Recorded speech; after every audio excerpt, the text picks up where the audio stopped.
को contract law two means संविदा विधि जो है विशिष्ट संविदा विधि आपका जो होता है उसके बारे में क्वेश्चन करवाने वाले हैं। ये आपके लिए जो है बहुत ही ज़्यादा इंपॉर्टेंट रहेंगे। ये आपके जो है LLB सेकेंड सेमेस्टर और BLLB सेकेंड सेमेस्टर में पूछे जाते हैं, ठीक है। और ये आपका अगर जो कॉन्ट्रैक्ट लॉ की बात करी जाए तो जहाँ पे संविदा की बात की जाए या फिर जहाँ पे जो है ये पार्टनरशिप में भी क्वेश्चन पूछे जाते हैं, ठीक है। तो हम स्टार्ट करते हैं क्वेश्चन। तो हमारा पहला क्वेश्चन है क्षतिपूर्ति को संविदा की किस धारा में जो है परिभाषित किया गया, ठीक है। ये जो आपकी क्षतिपूर्ति होगा, मान लीजिए आपका कोई नुकसान हो गया, ठीक है, उसकी भरपाई को जो है किस धारा में जो है परिभाषित किया गया है। धारा 124, धारा 125, 126 या फिर धारा आपका 120, ठीक है। तो यहाँ पर आपका करेक्ट आंसर क्या हो जाएगा, वह आपका धारा 124 हो जाएगा, ठीक है।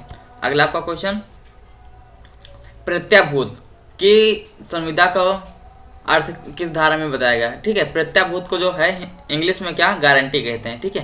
गारंटी आप लोग जानते हैं, जैसे गारंटी अगर जो देखा जाए तो डेली यूज होने वाला शब्द है, ठीक है, बट हिंदी में उसको हम नहीं जानते हैं, ठीक है। गारंटी का हिंदी प्रत्याभूत होता है, ठीक है।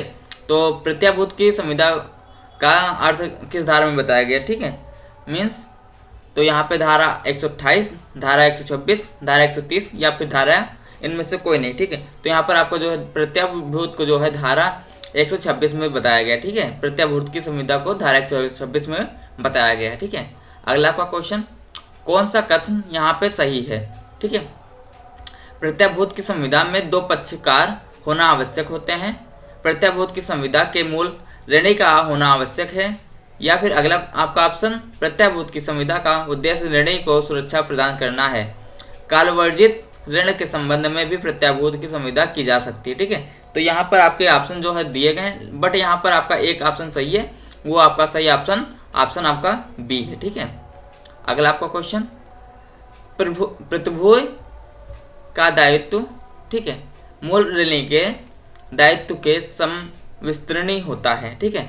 प्रतिभूय का दायित्व मूल ऋणी के दायित्व के समविस्तरणी होता है, ठीक है। और यह किस धारा में उल्लेखित है, ठीक है। धारा 124, 127, 128 या फिर धारा 130, ठीक है। तो यहाँ पर आपका करेक्ट धारा जो है आपकी जो है 128 हो जाएगी, ठीक है।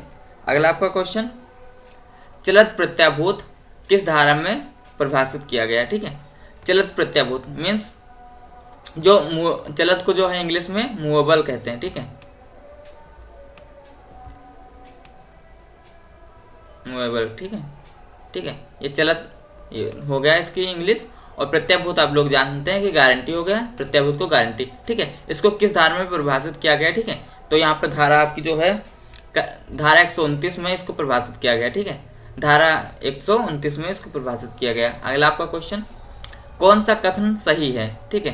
प्रत्याभूत की संविदा के लिए प्रतिफल आवश्यक होता है, ठीक है। देखो कोई भी आपका जो है, मान लीजिए आप संविदा करते हैं, ठीक है। संविदा का आप लोग जानते हैं इंग्लिश में जो है कॉन्ट्रैक्ट बोलते हैं, ठीक है। कॉन्ट्रैक्ट आप किसी से भी करते हैं, चाहे वो जो भी हो, ठीक है। आप किसी से जो है संविदा करेंगे, कॉन्ट्रैक्ट करेंगे तो कोई ना कोई लाभ के लिए जरूर करेंगे। वो जो आपको लाभ होता है उसी को प्रतिफल कहते हैं। मीन्स आपने जो संविदा किया उसके फलस्वरूप जो आपको लाभ मिला उसको प्रतिफल कहते हैं, ठीक है। और आपका जो है यहाँ पे ऑप्शन आपके क्या है, प्रत्याभूत की संविदा के लिए प्रतिफल आवश्यक होता है, ठीक है। अगला ऑप्शन, प्रत्याभूत की संविदा के लिए प्रतिफल आवश्यक नहीं होता है। क्या ऐसा कोई संवैधानिक उपबंध है, नहीं है, जो प्रतिभूत की संविदा के लिए प्रतिफल की आवश्यक बनाता हो। और ऑप्शन डी आपका उपरोक्त सभी कथन असत्य है, ठीक है। तो यहाँ पर आपका सत्य कथन केवल जो है ऑप्शन ए हो जाएगा, ठीक है।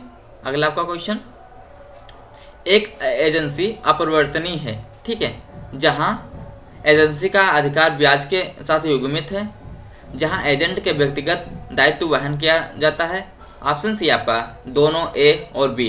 ऑप्शन डी आपका उपरोक्त में से कोई नहीं, ठीक है। तो यहाँ पर आपका करेक्ट आंसर क्या, आपका जहाँ एजेंसी का ब्याज जो है एक साथ युग्मित होता है, ये भी आपका सही है। और ऑप्शन बी आपका जो है जहाँ एजेंट के व्यक्तिगत दायित्व वाहन होता है, ये भी आपका सही है। मीन्स आपका आंसर आपका सी सही हो जाएगा, ठीक है। सी आपका करेक्ट आंसर हो जाएगा। अगला क्वेश्चन, भागीदारी अधिनियम 1932 की धारा 25 के तहत दायित्व फर्म के कृत्यों के लिए भागीदारों की संख्या है, ठीक है, संयुक्त और कई, संयुक्त या कई या फिर संयुक्त, ठीक है। तो यहाँ पर आपको जो है संयुक्त मतलब जो है आप लोग जानते हैं, कई मतलब वो भी आप लोग जानते हैं, ठीक है। तो यहाँ पर आपका करेक्ट आंसर जो हो जाएगा वो आपका संयुक्त और कई हो सकता है, ठीक है। अगला आपका ऑप्शन क्वेश्चन, धारा 19 के तहत फर्म के एजेंट के रूप में भागीदार का निहित अधिकार साझेदारी अधिनियम का उसे अधिकार नहीं है, ठीक है। तो यहाँ पर ऑप्शन आपके दिए गए हैं 4। तो पहला ऑप्शन आपका है फर्म द्वारा किसी भी दावे में समझौता या त्याग करना। ऑप्शन बी आपका फर्म की ओर से दायर एक मुकदमे को वापस लेना। ऑप्शन सी आपका फर्म के खिलाफ एक मुकदमे में किसी भी दायित्व का स्वीकार करते हुए।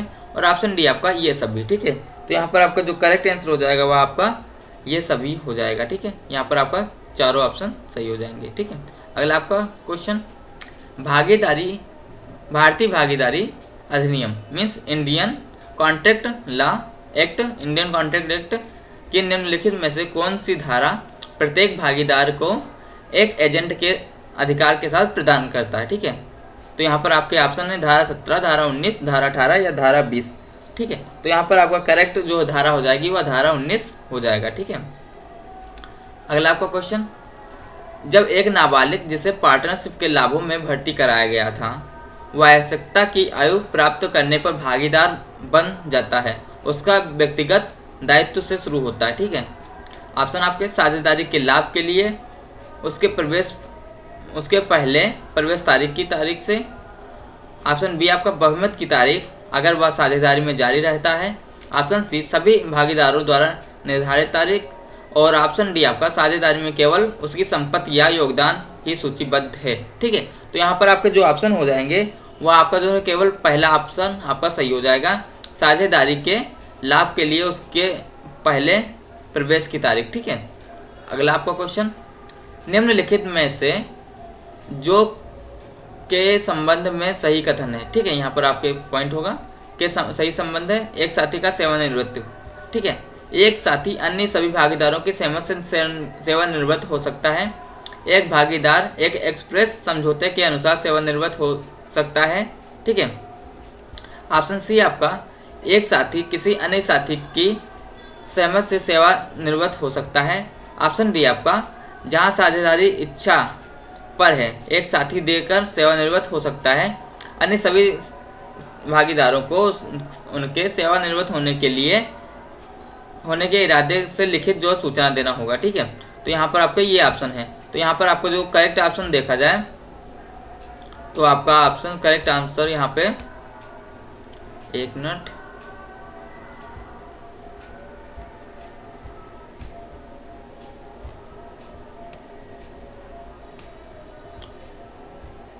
आपका करेक्ट आंसर यहाँ पर जो हो जाएगा वो आपका जो है सी नंबर हो जाएगा, ठीक है। अगला आपका क्वेश्चन, एक नए व्यक्ति को एक फर्म में भागीदार के रूप में पेश किया जाता है, ठीक है, पेश किया जाता है और अधिनियम की धारा 31 द्वारा सभी भागीदारों की सर्वसम्मति होगी, सहमत होगी, साथी के बीच बहुमत की सहमत होगी, या फिर प्रबंध भागीदार की सहमत होगी, या फिर उपरोक्त में से कोई नहीं। यहाँ पर क्वेश्चन क्या था, देखो धारा 31 के द्वारा जो है एक भागीदार को जो मतलब उसको एंट्री करवाई जाती है। तो यहाँ पर जो धारा 31 के अधिनियम के द्वारा यहाँ पे क्या होना चाहिए, ठीक है।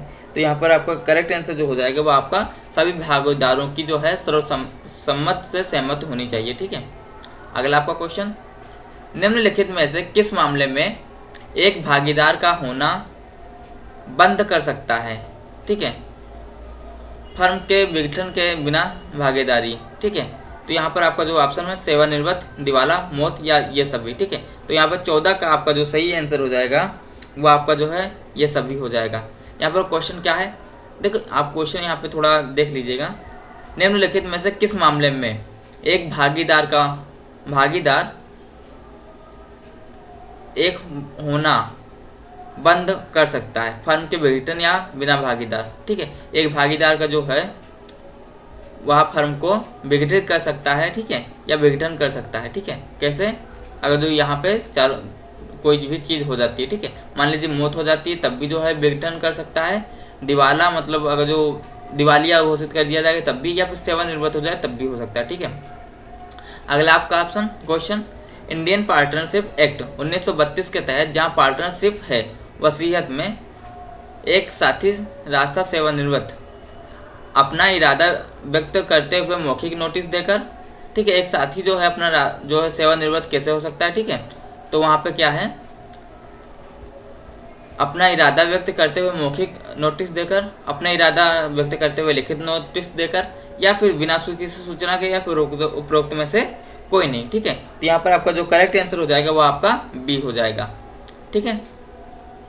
हाँ, अगर जो आपको अपने एग्जाम के लिए बेस्ट तैयारी करनी है, ठीक है, तो आपके लोग जानते हैं कि इस बार का पेपर एमसीक्यू बेस्ड पेपर होने वाला है, ठीक है। एमसीक्यू पेपर बेस्ड होगा तो आपके लिए एमसीक्यू क्वेश्चन की जो है प्रैक्टिस या एमसीक्यू क्वेश्चन से पढ़ना काफ़ी ज़्यादा आपके लिए बेहतर होगा, क्योंकि वही आपके लिए माइंड सेट कर सकता है, ठीक है। और माइंड सेट करने के लिए आपको एमसीक्यू क्वेश्चन की पीडीएफ वगैरह जो चाहिए, अगर जो आपको एमसीक्यू क्वेश्चन की पीडीएफ चाहिए, लगभग जो है आपको एक सब्जेक्ट पर सब्जेक्ट की जो है 500 क्वेश्चन की पीडीएफ हमारे पास है, ठीक है।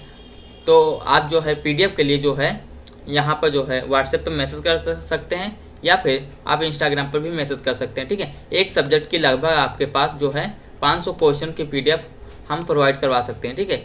और आपको बता दिया जाएगा कैसे पीडीएफ प्रोवाइड हो सकती है, ठीक है। इसका दोनों चीज़ें आपको बता दी जाएंगी, चाहे वो आप व्हाट्सएप पर मैसेज कर सकते हैं या फिर आप इंस्टाग्राम पर, ठीक है। मान लीजिए आपके 5 सब्जेक्ट हैं, तो 5 सब्जेक्ट का एक का अगर 500 हो गया, मान लीजिए 400 हो गया या 450 हो गया, ठीक है, तो इसके अप्रॉक्स में होगा, तो लगभग क्या है आपके जो 2200 क्वेश्चन हो जाएंगे 5 सब्जेक्ट के, ठीक है। तो 2200 क्वेश्चन अगर जो आपके पास हो जाएंगे उनकी पीडीएफ का, तो काफ़ी ज़्यादा आपके लिए जो है एग्ज़ाम के लिए बहुत ही ज़्यादा बेस्ट रहेगा, ठीक है। आपकी तैयारी को बूस्टअप मिल सकता है।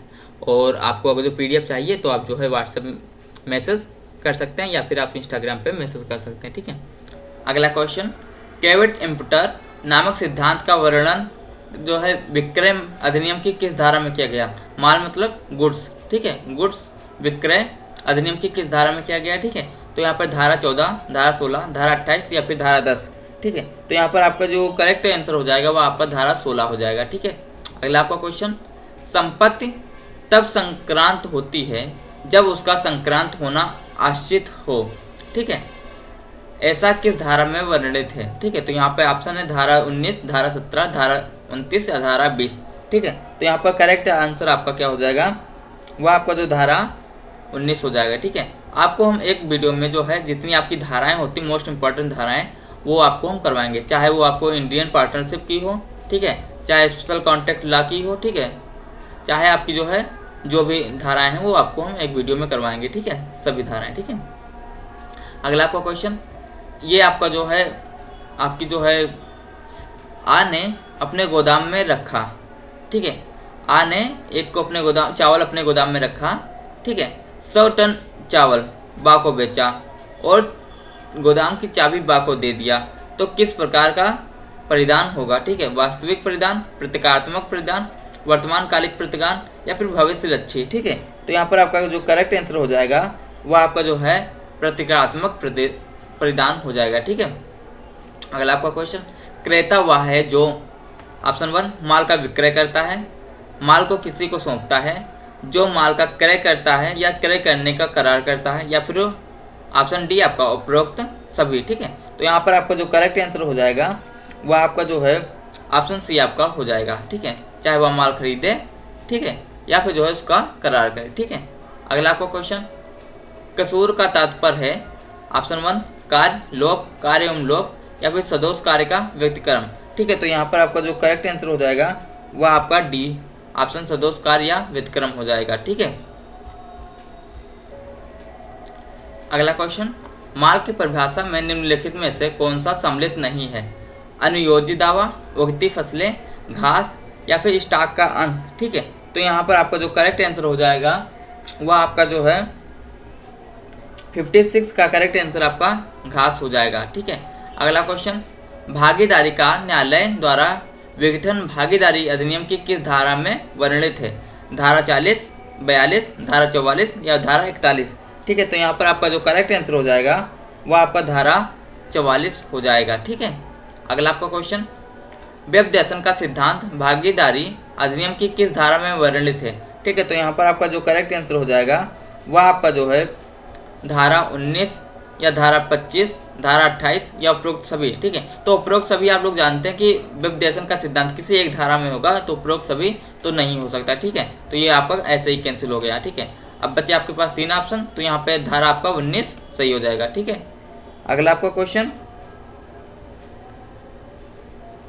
भागीदारी के दोषपूर्ण कार्यों के लिए फर्म के दायित्व का वर्णन भागीदारी अधिनियम की किस धारा में किया गया है? ठीक है, धारा 26, धारा 25, धारा 19 या फिर उपरोक्त सभी। ठीक है, तो यहाँ पर आपको जो है एक आपका सही ऑप्शन होगा, तो आप लोग जो है कोई भी वर्णन है तो वहाँ पे उपरोक्त सभी तो नहीं होगा। ठीक है, तो यहाँ पर आपका ऑप्शन डी ऐसे ही कैंसिल हो जा रहा है, और ऑप्शन आपके जो है यहाँ पे 3 में से धारा 26 आपका सही हो जाएगा। ठीक है, अगला आपका क्वेश्चन, भागीदारों का उत्तरदायित्व संयुक्ता एवं पृथक दोनों ही हैं जब यह वह मामला संविदात्मक हो, अप्रत्यात्मक हो या फिर उपरोक्त दोनों या फिर इनमें से कोई नहीं। ठीक है, तो यहाँ पर आपका जो करेक्ट आंसर हो जाएगा वह आपका जो है संविदात्मक होना चाहिए। ठीक है, अगला आपका क्वेश्चन, दृश्यमान या आभासी प्राधिकार भागीदारी अधिनियम की किस धारा में वर्णित किया गया है? ठीक है, धारा 44, 47, धारा 28 या फिर धारा 27। ठीक है, तो यहाँ पर आपका करेक्ट आंसर धारा 44 हो जाएगा।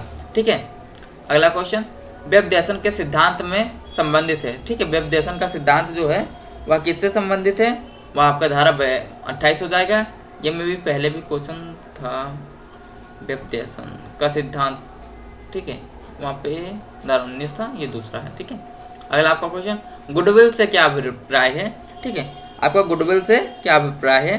तो आपका सदिच्छा हो गया, फर्म की ख्याति हो गया, उक्त दोनों या फिर केवल एक। तो यहाँ पर आपका करेक्ट आंसर ये भी हो जाएगा। ठीक है, तो आपका ये भी हो जाएगा केवल एक। ठीक है, अगला क्वेश्चन, विनिर्दिष्ट मार्ग अभिप्रेत है। ठीक है, जो निश्चित ना हो, जो अच्छा हो, उस समय जब बिक्री की संविदा की जाती है, परिलक्षित और करारित किया जाता हो या फिर उपरोक्त सभी। ठीक है, तो यहाँ पर आपका जो करेक्ट आंसर हो जाएगा वह आपका जो है ऑप्शन 1 निश्चित ना हो। ठीक है, अगला आपका क्वेश्चन, विक्रय और अभिकरण में क्या अंतर होता है? ठीक है, अभिकरण में अभिकर्ता स्वामी से माल पर स्वामित्व प्राप्त करता है, जबकि विक्रय में ऐसा नहीं होता। ऑप्शन बी आपका। ठीक है, तो यहाँ पर आप पढ़ेंगे तो यहाँ पर आपका जो करेक्ट आंसर हो जाएगा वो ऑप्शन आपका ए ही सही हो जाएगा। ठीक है, तो आज के लिए दोस्तों इतने ही क्वेश्चन, मिलते हैं अगले वीडियो में, तब तक के लिए टेक केयर। अगर जो आपको PDF चाहिए तो नीचे आप व्हाट्सएप या फिर इंस्टा पे जो है मैसेज कर सकते हैं। ठीक है, आपको जो है लगभग के एक सब्जेक्ट के 500, ठीक है, और 5 सब्जेक्ट के आपके जो पूरा सेमेस्टर वाइज सेमेस्टर होगा तो उसके जो है लगभग 2200 क्वेश्चन आपको प्रोवाइड किए जाएंगे। ठीक है, तो आपको चाहिए तो आप मैसेज कर सकते हैं, और अगर जो आपको यह वीडियो अच्छा लगा हो तो प्लीज़ लाइक शेयर कमेंट कीजिएगा। Thank you.